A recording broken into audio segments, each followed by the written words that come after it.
Hi everyone, welcome back. I am Andrea. I am a health and lifestyle coach, and I'm here to talk about something that we are all gonna go through. Well, if you're a woman anyways. So if you're in your 30s or 40s and you just feel like you are struggling and something is just off and you don't understand what it is, welcome to perimenopause. This transition is a lot for most of us, probably all of us. This is a transition a lot of us are not prepared for, so I'm gonna break down some of the things that we are unknowingly doing that are making the situation and transition worse for us.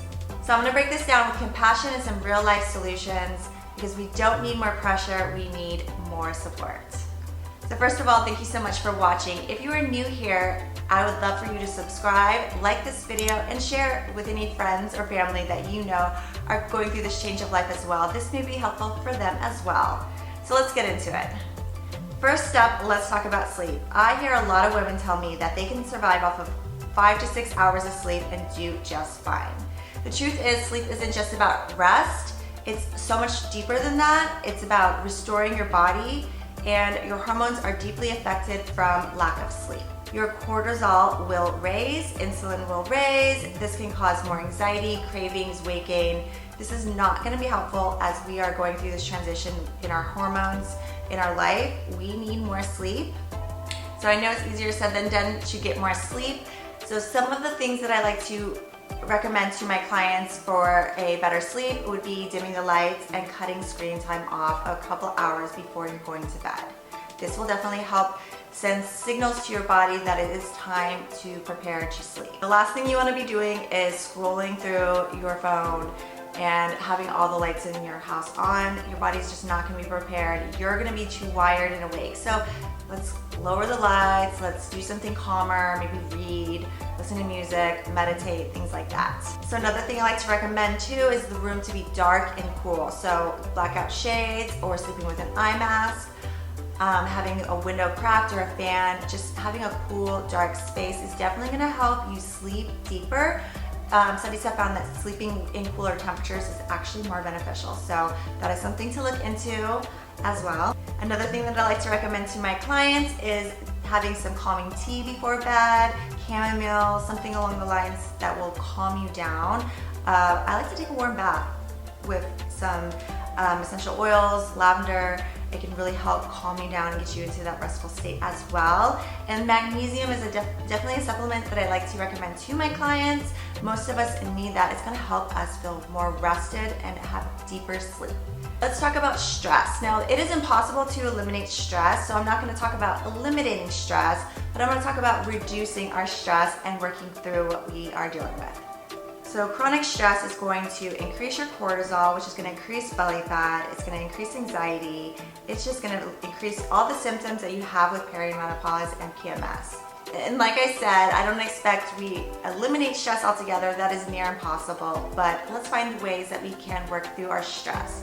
So what I like to call building a stress recovery routine is finding things that you can do to work through your stress. So meditating, journaling, walking, those are great ways to simply reduce your stress.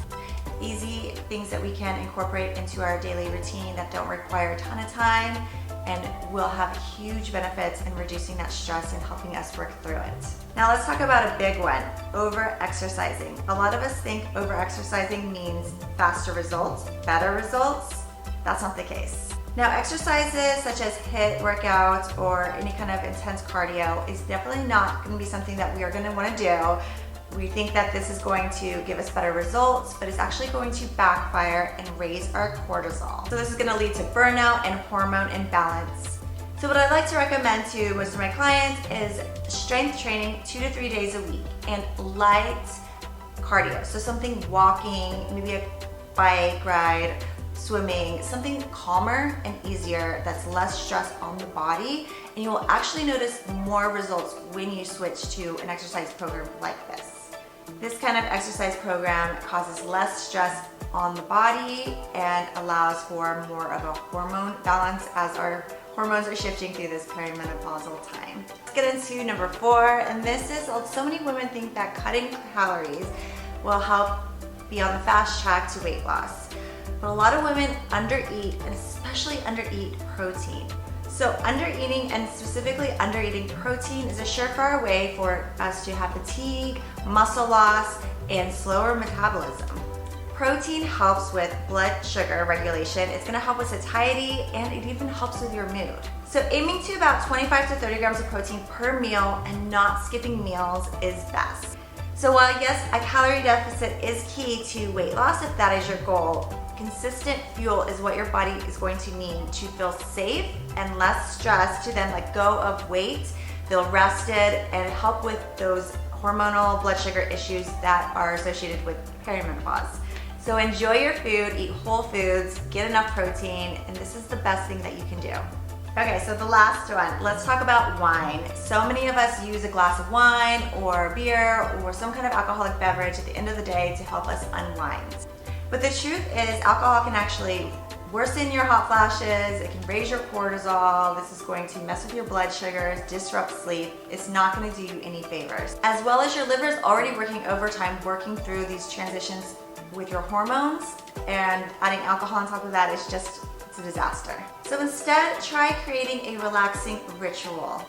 So instead, I would recommend having a ritual that's calming and relaxing. So maybe making a fun mocktail and adding supplements like creatine, collagen, or magnesium, and maybe a low sugar drink, probiotic drink that they have out in the market, and maybe taking a bath, lighting some candles, or just listening to some meditation music, something that will help reduce your stress, calm you down, do the opposite of what alcohol is going to end up doing to your body.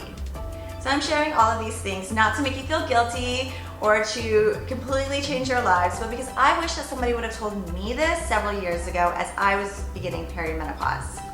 Perimenopause does not have to be a mess. You do not have to live a life full of these horrible symptoms such as hot flashes and mood swings and insomnia. We can make little changes throughout our days, like I've shared, and this can dramatically change the way we feel. So if any of this spoke to you and you got some great tips to take away, please leave me a like, a comment, please subscribe. I would love to see you back, and I thank you guys so much for watching. I will see you guys next week. Bye.